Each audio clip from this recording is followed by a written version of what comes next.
There's a tax inside your Social Security check right now that was never supposed to touch you. Not you specifically, not the average retiree, not the person collecting a normal benefit after 40 years of work. It was designed for wealthy people, high earners, retirees with significant investment income, large pensions, and multiple income streams. The people writing the law in 1983 said so out loud. On the record, in the congressional testimony, the tax was for the top 10%. Everyone else was supposed to be exempt. That was 43 years ago. Today, more than half of all Social Security recipients in America pay this tax, more than half. And by 2030, the projections show it will be more than 70%. Not because the law changed, not because Congress voted to expand it, not because anyone ever told you your situation had changed, but because a number that was written into law in 1983 has never once been adjusted for inflation. Not once. In 43 years. Every other number in the federal tax code moves. Your income tax brackets move. Your standard deduction moves. The estate tax exemption moves. Social Security benefits themselves move every single year through the cost of living adjustment. But the threshold that determines whether your Social Security gets taxed has been frozen in place since the year Return of the Jedi was in theaters. And every year that it stays frozen, more retirees cross it. More retirees who were never supposed to pay this tax are now paying it. And almost none of them were ever told it was happening. In the next 20 minutes, I'm going to show you exactly what this tax is, exactly how it works, exactly who it was designed for and who it is actually hitting, exactly how much it is costing you, and 4 specific moves you can make right now to legally reduce it or eliminate it entirely.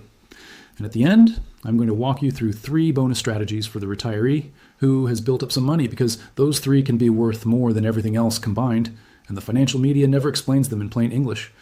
But before I get into the numbers, I want to tell you about a client of mine. I'm going to call him Gerald. Gerald is 71 years old. He lives outside of Dayton, Ohio. He spent 38 years as a maintenance supervisor at a manufacturing plant. He retired at 67. He has a small pension from the plant, $740 a month.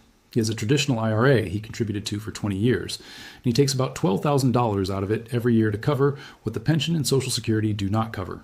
His Social Security benefit is $2,100 a month. He owns his home outright. He does not have a financial advisor. He has never had a financial advisor. He has always filed his own taxes. Gerald called me in February of last year because he had done his taxes himself, the same way he had done them for decades, and the software was telling him he owed more than he expected. He asked me to look at the return. The problem was not a mistake. The problem was a number, a single number. His combined income, which I will explain in a moment, had crossed a threshold set in 1983, a threshold that Gerald had never heard of, a threshold that nobody at his plant, nobody at the Social Security Administration, nobody at any government office had ever explained to him. Because of that threshold, 85% of his Social Security benefit was being counted as taxable income, not his IRA withdrawal, not his pension, his Social Security, the money he paid into for 38 years, the money that was supposed to be his. 85% of it taxed again. Gerald said 3 words to me that I have heard more times than I can count in 20 years of this work. Nobody told me. Nobody told him. And that is the entire reason this video exists. My name is Marcus Graves. I am an enrolled agent licensed by the federal government to represent taxpayers directly in front of the Internal Revenue Service. I sit across the table from the IRS on behalf of real people. And the single most painful pattern I see, year after year, is not fraud. It is not carelessness. It is honest, careful people in their 60s and 70s paying a tax they never owed, or paying far more of it than they should, simply because no one ever explained the rule and no one ever told them it could be reduced. That ends today. Let me start at the beginning, because you cannot protect yourself from something you do not understand. Here is what this tax actually is. In 1983, Congress passed amendments to the Social Security Act. One of those amendments, for the first time in history, made Social Security benefits subject to federal income tax. Before 1983, Social Security was completely tax-free. Every dollar, no exceptions. The 1983 amendment created a threshold. If your income was below that threshold, your Social Security remained completely tax-free. If your income was above it, up to 50% of your benefit could be counted as taxable income, not your whole benefit, up to 50% of it. In 1993, Congress came back and added a second tier. For higher earners, up to 85% of the benefit could now be taxed. Here is the number that matters. The lower threshold for a single filer is $25,000. The upper threshold, the one where 85% kicks in, is $34,000. For married couples filing jointly, Those numbers are $32,000 and $44,000. Those are the numbers from 1983 and 1993, and those are the exact same numbers in effect today in 2026. Not adjusted, not updated, frozen. Now, here's the calculation you need to understand, because this is the part that catches people who think they are safely below the line. The IRS does not use your regular income to measure this. They use something called provisional income, also called combined income. The formula is this: your adjusted gross income plus any tax-exempt interest you earned plus 1/2 of your total Social Security benefits for the year. Read that last part again. You add half of your own Social Security benefit to the calculation, which means the benefit itself is pushing you toward the threshold that triggers the tax on the benefit. The math is designed to catch you. Let me walk through Gerald's numbers so you can see exactly how this works. Gerald's Social Security, $2,100 a month, which is $25,200 a year. Half of that is $12,600. Gerald's IRA withdrawal, $12,000 a year. Gerald's pension, $740 a month, which is $8,280 a year. His provisional income, $12,000 plus $80,280 plus $2,600. That equals $33,280. That number is above $25,000. That means up to 50% of his Social Security is taxable. It is also just under $34,000, which means Gerald is right at the edge of the upper tier, the one where 85% gets taxed. And here is the part that made Gerald's jaw drop when I explained it. His 2026 cost of living adjustment pushed his Social Security benefit up by 2.8%. That is roughly $59 more per month, an extra $708 a year. That increase pushed his provisional income from $30,480 to $30,180. He crossed the upper threshold.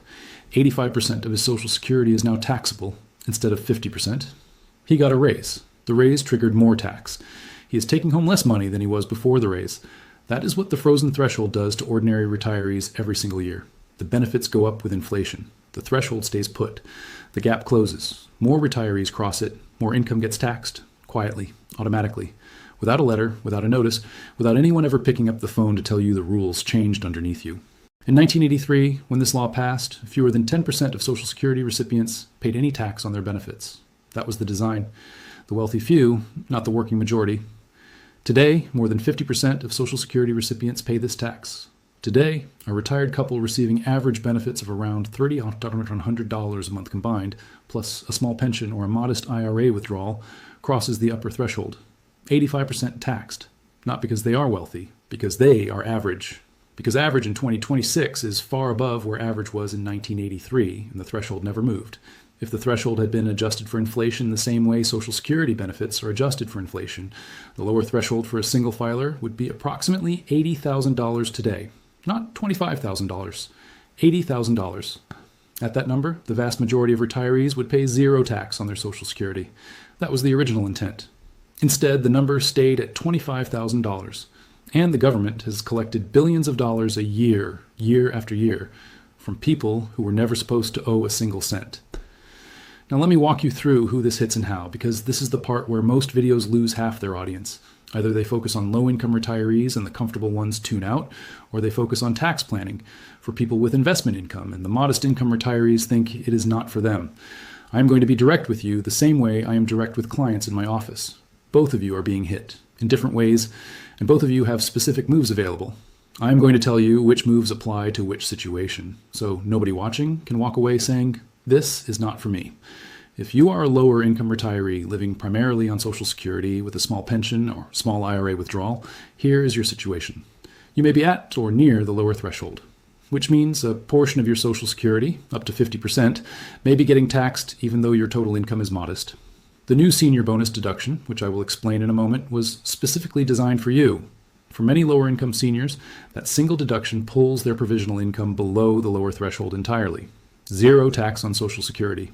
Not reduced, zero. If you are a comfortable middle-class retiree with a pension, IRA withdrawals, and a meaningful Social Security benefit, here is your situation. You are almost certainly above the upper threshold.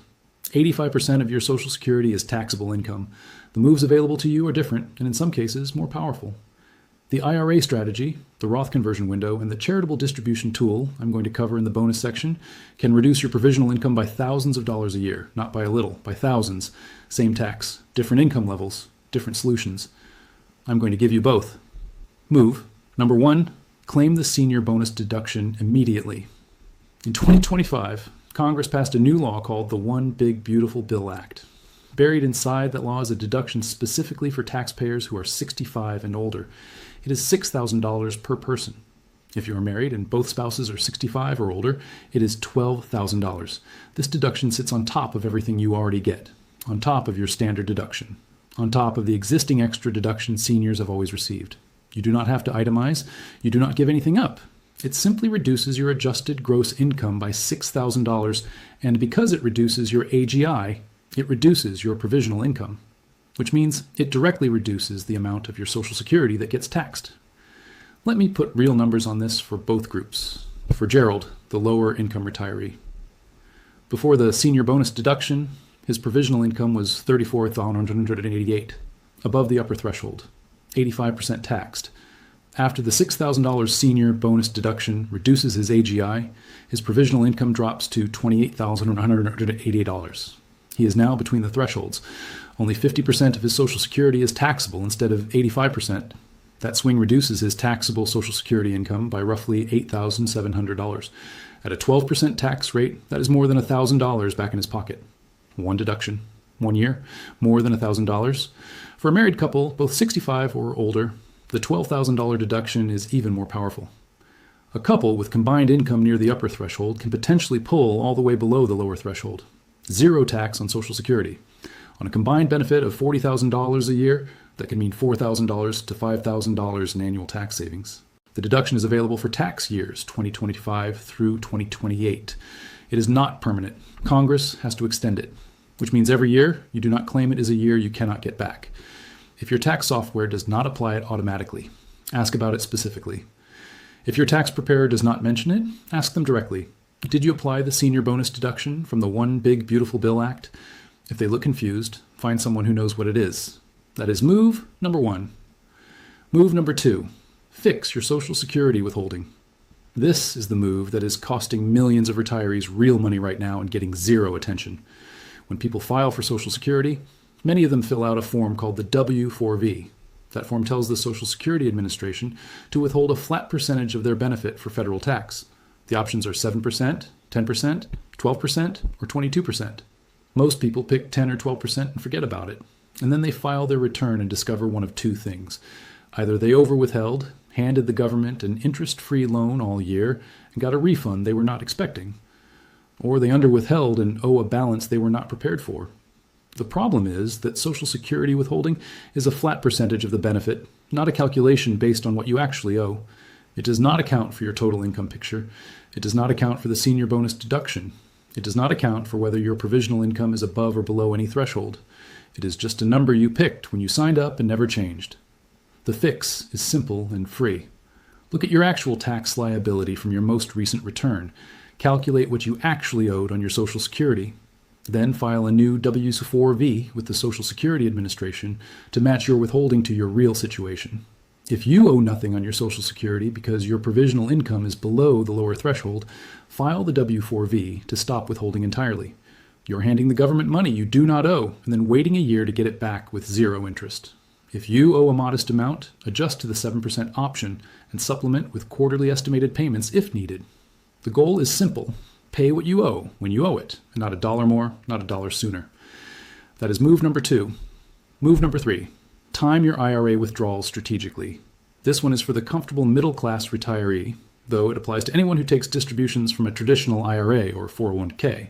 Here is the thing most retirees do not realize. Every dollar you pull out of a traditional IRA adds directly to your adjusted gross income, which adds directly to your provisional income, which adds directly to how much of your Social Security gets taxed. It is a cascade. One withdrawal creates 2 tax consequences.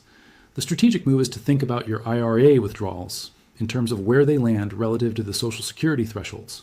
If you need $30,000 from your IRA this year and you take it all in January, it pushes your provisional income above the upper threshold for the full year. 85% of your Social Security is taxed on the full year's benefit. If instead you look at your provisional income carefully and calculate how much you can withdraw while staying below the lower threshold, you may be able to take a smaller withdrawal this year and a larger one next year, or spread it across 2 tax years in a way that keeps more of your Social Security tax-free. This is not about avoiding taxes altogether. It is about controlling the cascade. Understanding that your IRA and your Social Security are connected in the tax code and managing them as a system rather than treating each one separately. A tax professional who understands Social Security taxation can map this out for you in an hour. The savings over a 5 to 10-year retirement can be tens of thousands of dollars, not because anything complicated happened, because someone looked at two numbers together instead of one at a time. That is move number 3. Move number 4. Know your number before you file. This move sounds obvious. It is not. Every year, millions of retirees file their taxes without calculating their provisional income in advance. They let the software do it. The software does it correctly, but they have no idea whether the number could have been lower with a different decision made earlier in the year. Provisional income planning is something you do in October and November of the tax year, not in April of the following year. By April, the decisions are made. The IRA withdrawal happened. The pension came in. The Social Security arrived. You cannot change any of it. You can only calculate the damage. If you know your provisional income before the end of the tax year, you still have options. A larger charitable donation, a contribution to a health savings account if you are eligible, a Roth conversion timed to a low-income year, a qualified charitable distribution from your IRA that reduces your AGI without reducing your charitable giving. All of those moves have to be made before December 31st. None of them work on April 15th. So the practical move is this. In the fourth quarter of every year, before December 31st, sit down with your numbers for that year. Add up your AGI, add your tax-exempt interest, add half your Social Security. Compare that number to the thresholds. And if you are near a threshold, look at what moves you still have available before the year closes. One afternoon in November can save more money than a year of worrying about taxes in April. That is move number 4. Now, I promised you 3 bonus moves. And I want to be honest about who these are for. The 4 moves I just covered apply to retirees at every income level. These bonus moves are specifically for the retiree who has built up some money. A traditional IRA with a meaningful balance. Charitable giving is a regular habit, a few years between retirement and when required distributions begin. If that is not your situation, the first 4 moves already have you covered. But if it is your situation, these 3 can be worth more than everything else I just told you. And the financial media almost never explains them to regular people. Bonus. Move. Number 1, the Roth conversion window. Here is the situation millions of retirees are sitting in right now without realizing it. You retired. Your income dropped. You are drawing Social Security and maybe a small pension, but you have not yet hit age 73, which is when required minimum distributions from your traditional IRA begin. Your income is at its lowest point in decades. That gap between retirement and required distributions is a window, a narrow, temporary, financially valuable window, and most retirees waste it entirely. Here is what the window allows. In those low-income years, your tax bracket is lower than it will ever be again, because once required minimum distributions begin, those withdrawals get added to your income every year, mandatory, whether you need the money or not. And those distributions, stacked on top of your Social Security, will push you firmly into the upper threshold territory for the rest of your life. The Roth conversion strategy says, use the low-income window to convert a portion of your traditional IRA to a Roth IRA each year. Pay the tax on the converted amount now at the low rate. Let the converted money grow tax-free from that point forward. When required distributions begin, your traditional IRA balance is smaller, your mandatory distributions are smaller, your provisional income is lower, and less of your Social Security gets taxed. You are not avoiding tax. You are choosing when to pay it. And you are paying it when the rate is lowest and the impact on your Social Security is smallest. The math on this, done correctly over a 5 to 7 year window, can reduce a retiree's lifetime tax burden by tens of thousands of dollars, sometimes more. And it is completely legal, completely documented, and available to any retiree with a traditional IRA who is willing to plan ahead. Bonus. Move number 2, the qualified charitable distribution. This one is for the retiree who gives to charity and is 70 and a half years old or older and has money in a traditional IRA. If that describes you, pay close attention because this may be the single most powerful tool in this entire video. A qualified charitable distribution, or QCD, allows you to send money directly from your IRA to a qualifying charity, up to $111,000 per person in 2026. And that money never appears on your tax return as income, not as a deduction, as an exclusion. It simply never enters the calculation. Here is why that distinction matters enormously. Most retirees today take the standard deduction. They do not itemize, which means when they give to charity the traditional way, they write a check. They get no tax benefit at all. The giving is generous, and the tax code gives them nothing for it. The QCD changes that completely. The money goes from your IRA directly to the charity. Your IRA balance goes down. Your required minimum distribution obligation goes down. And the money never appears in your adjusted gross income, which means it never appears in your provisional income calculation. That is not just better than a deduction. It is structurally better. A deduction reduces income. This prevents the income from existing at all, which means it reduces every number downstream. Your tax bracket, your Medicare surcharge, your Social Security taxation, all of it goes down because the income never showed up.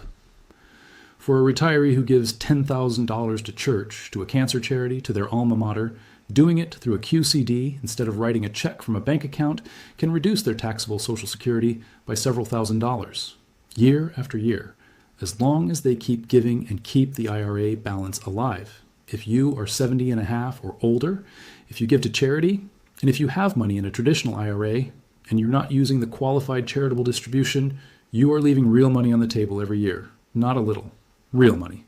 And the only reason you're leaving it is that nobody ever told you it existed. Now you know. Bonus, move number 3, the 0% capital gains window. This one requires a bit of setup, but it is worth every second. When your taxable income is low enough, the federal tax rate on long-term capital gains is 0%, not reduced, not lower. 0. In 2026, the 0% threshold for a married couple is roughly $96,700 in taxable income. For a single filer, it is approximately $48,750 taxable income after deductions. For a retiree in their early retirement years, before required minimum distributions begin, this window is open, and most retirees drive right past it without stopping. Here is the move. If you have appreciated investments in a regular taxable brokerage account, stocks or funds that have gone up in value since you bought them, and your taxable income for the year falls below the 0% threshold after deductions, you can sell those appreciated investments and pay 0 federal tax on the gain, not deferred, not reduced, 0, permanently gone. The retiree who has $80,000 in a stock they bought 20 years ago for $20,000 has a $60,000 gain sitting in that account. If they sell in a year when their taxable income is low enough, they pay no federal tax on that gain. The $60,000 is theirs. Clean. The same retiree who waits until required distributions push their income above the threshold may pay 15% federal tax on that same gain, which on $60,000 is $9,000. The difference is timing. The difference is knowing the threshold exists and looking at your income picture in a low-income year and asking the question, is there an appreciated position I should consider harvesting while the rate is 0? That question, asked once, in the right year, can save thousands of dollars that no amount of expense cutting will ever replace. Let me bring all of this together, because I want to leave you with the one idea that connects every single thing I just said. The Social Security stealth tax is not a problem that Congress accidentally created. There is evidence that the frozen threshold was a deliberate choice, a way to collect more revenue without technically raising tax rates, without holding a vote to raise taxes, without sending anyone a letter saying your taxes are going up. Just letting inflation do the work quietly, year after year, while the threshold stayed frozen and more retirees crossed it without ever being told. That is the whole system. It is built on the assumption that most retirees will not look closely enough to understand what is happening to them, that they will accept the software's output, pay what it says, and never ask why. The retirees who pay less than they are legally required to pay are the ones who understand the provisional income calculation, claim every deduction they are entitled to, time their IRA withdrawals strategically, and use the tools the tax code actually provides. That is not sophisticated. That is not available only to the wealthy. Every single move I just described is available to any retiree who knows it exists. Gerald knew about none of it when he called me. He knows all of it now. His tax bill this year is more than $2,400 lower than it was last year. Not because anything in his life changed, because someone finally explained the rules. Before I close, I want to give you something to take with you. I put together a free checklist, the Retirement Tax Protection Checklist, and it walks through every calculation I covered today, including the provisional income formula, the senior bonus deduction, the W4V withholding fix, the QCD rules, and the Roth conversion window.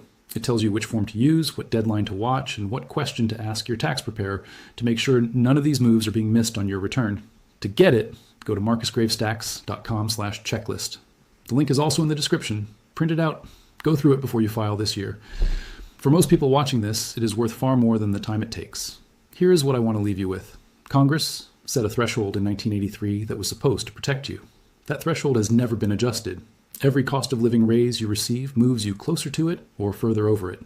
Every dollar of IRA distribution, every pension payment, every small investment dividend feeds the calculation that determines how much of your own money gets taxed again.